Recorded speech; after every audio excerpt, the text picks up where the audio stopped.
It is the last Sunday in January. And to make sure everybody's on the same page, we have spent January, and we'll complete today, going through the 4 first chapters of the Science of Mind textbook, which is a Science of Mind tradition. Centers all over the world are doing exactly the same thing. And it is my honor to speak to the chapter titled, How It Works. So, over the course of these weeks, we have talked about infinite divine spirit, whatever name you prefer to call it. This energetic presence that is both personal on the inside of our own beingness, where we can feel the support and the love and the wholeness of God within us. And this energetic mechanism that we call the law of cause and effect, the universal law, the law of good, that picks up on our individual thoughts and takes it out into the universe in an expanded form. That's how we create change in the world. And we've talked about the thing itself, this thing that we call the divine, and we've talked about what it does, and we've talked about how it does it, and now we need to talk about how do we use it? How do we use it? How do we make it happen out there in the world and right here in the world of our own individual beingness? And as we go into this message, I really invite you to search your consciousness and see if there's anything in your individual life or in the world at large that you would prefer to see differently, that feels more overwhelming than you as one individual being could possibly make a difference in. I mean, all it takes is turning on your phone or a TV or having a conversation with family before something comes up that feels like, oh dear, here we are. Now, the good thing is, across all of these wonderful talks, we also learned that thing that we call the divine, that it is indwelling. It lives inside of us. That's where we make connection with it, and that we're built out of it. And therefore, all of its capacity of good is built right into us. So it can feel overwhelming, but it is not impossible. But we have to choose possibility. We have to choose living into a world where all is possible in order to utilize that part of ourselves. Because knowing about the law doesn't get the job done. We have to actually use it.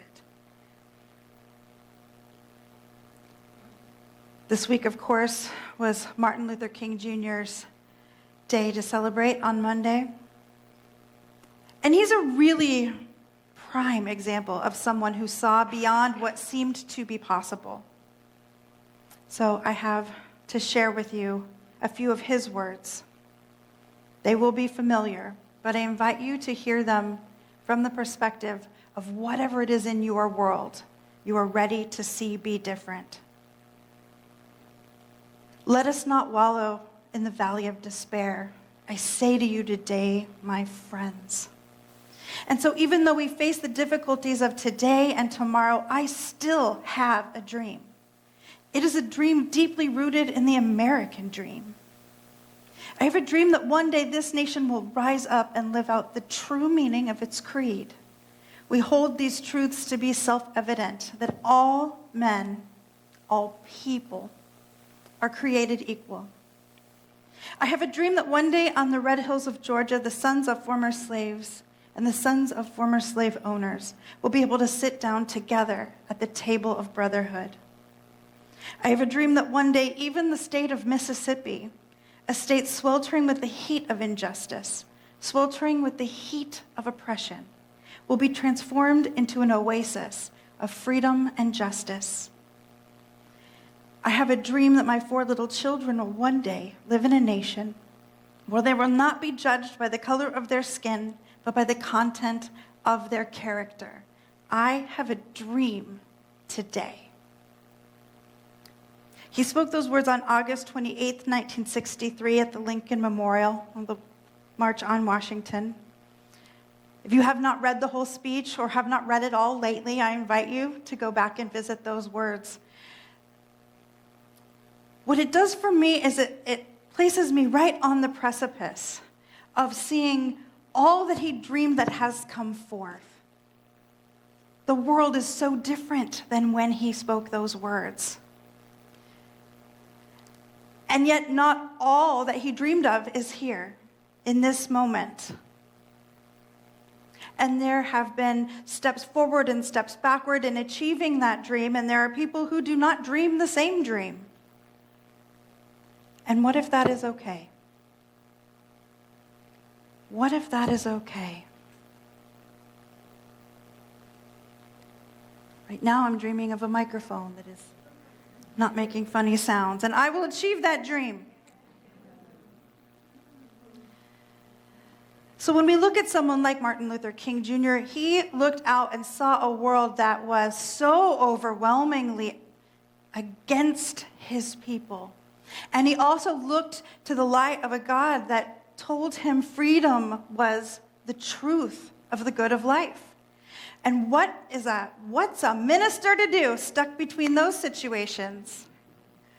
And it seems to me, as it appeared to have seemed to him, that what there is to do is to choose possibility and to continue to proclaim it from everywhere there is a microphone or a milk crate to step up on top of, and to continue to invite people into that dream. So that is where we stand today, where I am inviting each of us to continue to step into the dream that is our dream. Each one of us individual. There is something that you wish to see be different. And I am here to tell you that it is possible. That we live in a realm of infinite possibilities.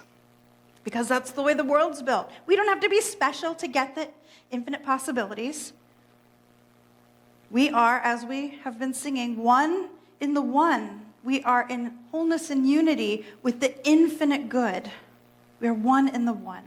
So what must we do to begin to choose possibility? Well, the first thing we have to do is we have to choose to dream the dream. We have to choose it actively. And this means get out of autopilot mode. Cruise control is a lovely invention. It is not for this. Because when we are in autopilot mode, we keep replaying the same scene. We look out to the world, we see what we see, and we all go, I think it should be different. I see all these things going on. I feel fill in the blank emotion about it. And we talk about it, and we think about it, and we might brood on it. If you're me, you might make a TikTok about it. And that's pressing all of that into the law. And so what comes back to us magnified from the law? Exactly what we have thought into it. So we see the thing, we think the thing, we manifest the thing, we see it again. Ooh, now we have evidence. I've got proof. It happened again. We think about the thing. We press it into the law. It comes back magnified. And that is how life comes to be the way it is until we choose it to be different. Which is why we say precedent has nothing to do with principle. Principle isn't bound by it. Principle, meaning the laws of the way the universe works, is not held by what has happened. It only looks that way because we keep looking at it and thinking about it and making it happen again. There must be a better way, friends. Surely there must. We've seen the world change, so there has to be a way to move it forward.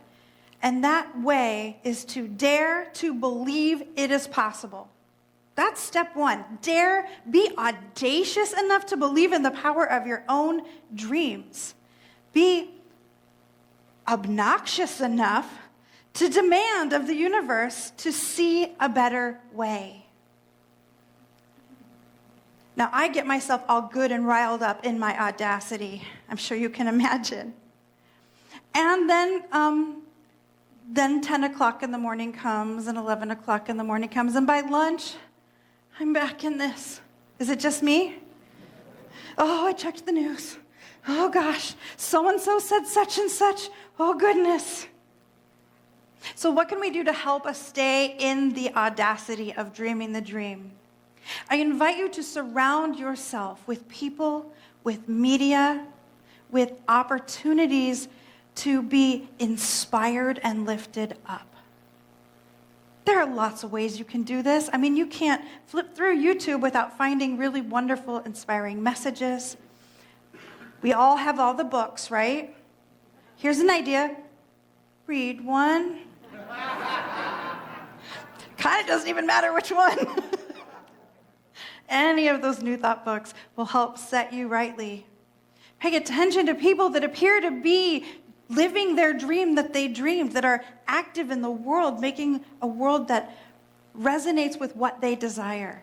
And let yourself be inspired by them. Ride the wave. And at a certain point when you're riding the wave, I promise you, you will look back and you will notice that you are creating a wave of your own and that there are others coming along behind you. This is how it works. Rather than looking at what isn't working and thinking that into the law and manifesting another round of it, instead we're looking at something that is working, something that is moving, and then we're manifesting that. And that inspiration comes through us. And it begins to impact ever more people. We have to dare to believe that it's possible, but we don't have to believe that we must do it alone. We are one in the one. It works to say we are one in the one as much as it works to say we are one in the one. All of us are in that infinite oneness, and we are all impacting one another all the time. And that infinite oneness, I point up not because it's up there, but because that's sort of the cultural agreement that is the symbol for. It would take a lot to do the whole, all of everything. Feel like Avatar, the Last Airbender. Raymond Charles Barker, who was one of the most powerful, most beloved ministers in the history of our movement, said, "The clarity of the infinite mind is the clarity of my mind. Therefore, I think with ease of my accomplished goal. It is being created in my mind right now. Everything is created first in mind and then comes out into the world. Everything. Every invention, every fresh idea, every innovation, every moment of expansion happened in the mind first and then manifests out into the world. I've never accidentally built a toaster. Not even one time. There was metal and toaster. No, it always starts in the mind. It always starts with ideas. There's really only one thing that can stop you. And whatever just came up to your mind, it's not that. It's not that. There's not a politician that can stop you. There's not a teacher. There's not a spouse. There's not an ex-spouse. I know, take a breath. There's only one thing can stop you. And it's the dragon of doubt. Oh, the dragon of doubt. The voice inside your mind that says, well, who do I think I am to even murmur? Or, well, that entity has so much power, so much money, so much whatever resource, that what difference could my voice make? The dragon that says, but I don't know how. We have to de-fang the dragon of doubt. We have to rip out all of those teeth that bite into us and try to make us believe that we are not one in the one, that we are just individual, weak, tiny creatures that do not have a connection to anything powerful. Because is that true? No. The infinite expresses as its creation.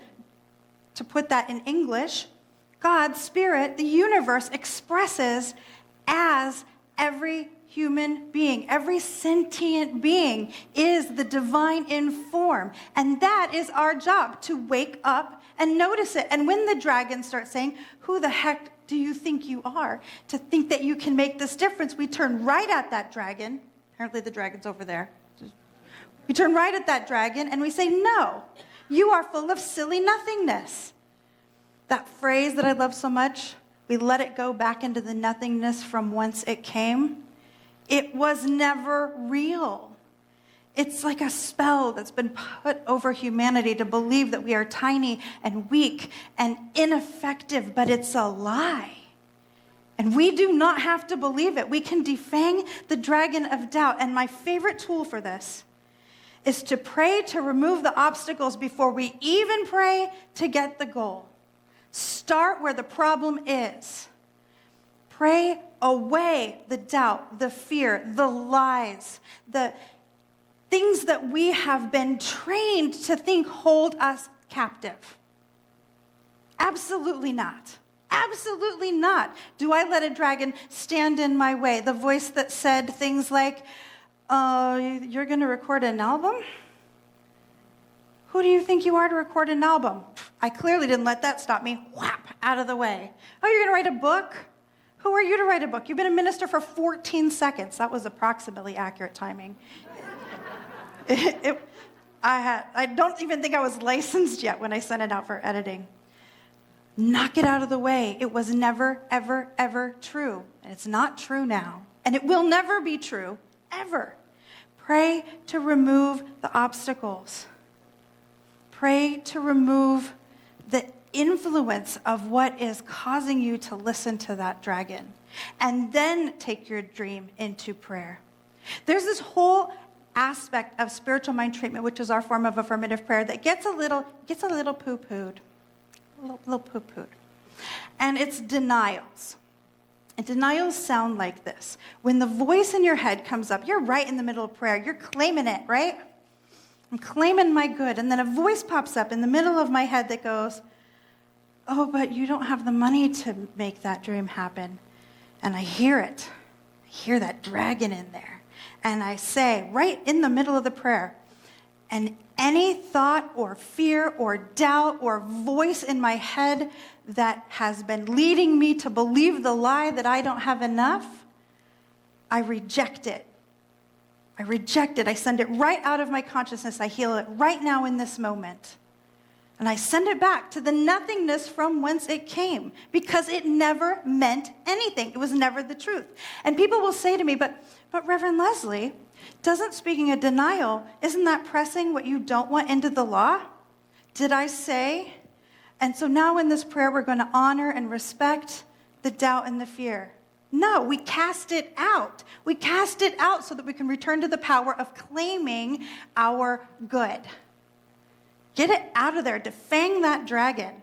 Send it on its way. And if you are one of the amazing people that never ever has a doubt pop up in your mind, bless you. You can just disregard that whole lesson.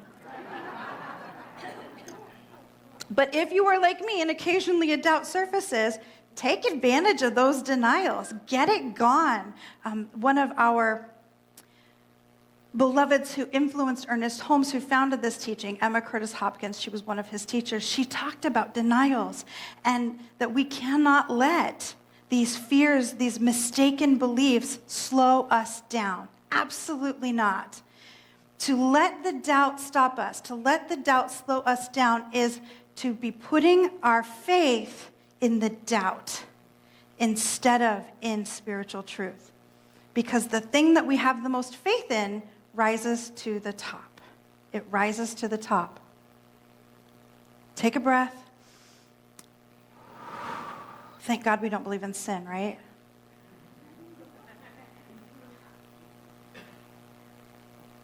It's not a sin if you've let the doubt stop you before. You haven't done anything wrong if you've let the doubt stop you or slow you down before. But from the moment you decide that is not what it's going to be anymore, it will be different. It will feel different. And then, when we've defanged our doubt, we can step into this idea of playing with possibility, of making our dream happen. The world we're going to make is beyond doubt. The world we're going to make is beyond what we see around us because it is new, it is fresh, it is bigger.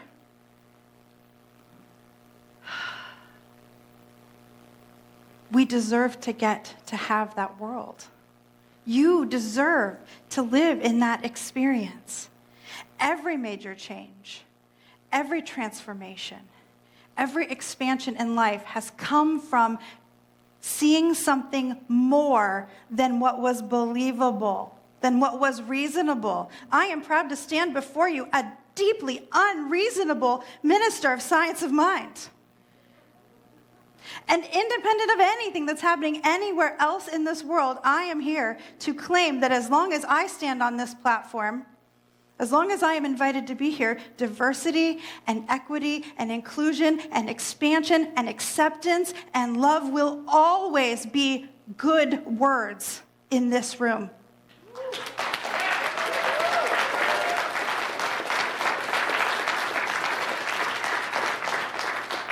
Those are words that reveal the power of love, that our doors are open, that our hearts are open, that our community is open to all who come, and we will make the space. I will not believe the dragon of doubt that has whispered into my heart that we are going backwards. I will not go backwards. Ernest Holmes hated the word retreat. He said, invite me to an advance and I'll come, but I will never retreat. But he also led these big events in Asilomar everywhere where people could do spiritual practice together. Last week, Reverend Karin gave you a challenge. She said it is time to move beyond proudly, loudly chanting daily substantial spiritual practice and to do it. So I'm going to hop right on her invitation, her seal the deal moment, and say, this is the time, friends.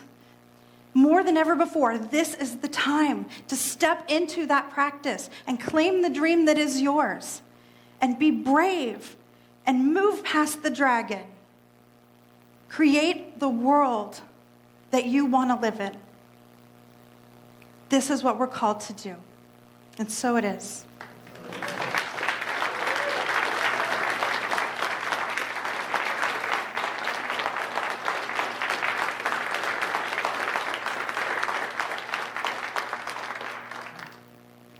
Let's anchor that in with some prayer. How good it is to join together all the beloveds in the Tatum Sanctuary, all the beloveds in the online campus, all the beloveds who watch this message next week or next month or next year, knowing there is no time and space in the divine. We are all one in the oneness. And what I know is whatever that dream is, Infinite Spirit is already on it. As you let yourself, as we expand our imagination, Spirit is right there with that yes. I know for each one of us that the dragons are smaller and shrinking by the moment, and that Infinite Spirit is right there too. That there is nothing beyond our consciousness or our capacity, for we are divinity in form. This is how God shows up as us, as every being. And so I am a divine yes for every single person, for every single life, for every single heart, for every single dream. I just say yes. I just say yes. For the world we are making together, I say yes. There's so much gratitude. And so I simply call it all very, very good. And so it is.